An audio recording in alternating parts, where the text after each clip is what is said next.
Do you want a better memory and to have fun doing it? This book.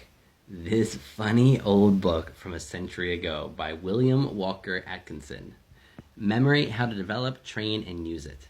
And Atkinson, if you remember our little video on the Kybalion not too long ago, he was probably the author of the Kybalion. He had his own publishing house and he used tons of pseudonyms. In addition to the 100 books he published under his own name in just the last 30 years of his life, he published many others under pseudonyms through his publishing house and in other places. And the version I would recommend is absolutely this LibriVox version that you see here. The reader for this is just a wonderful old guy, and you can tell he's an obsessive, interesting thinker, just like William Walker Atkinson himself. And it just shines through on every page of this book. And his main point is memory comes from attention and association. And if you use those two daemons, he calls them, tools, that's what really improves your memory. And so there's a bunch of chapters on how to use that for remembering people's names, for numbers, for places, directions, things like that. So what I used to do was just listen to a chapter every week or so on my commute and then just put it into practice and use those tools that he was teaching me. And it helped. I don't really use those tools anymore, but it helped to build a better memory.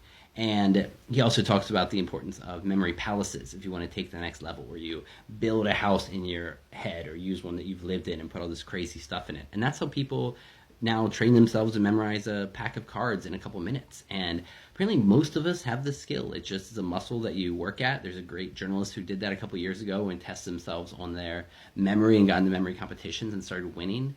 We can all do this, which is really cool. And if you're really interested in this stuff, the follow-up book I recommend is The Art of Memory by Dame Frances Yates.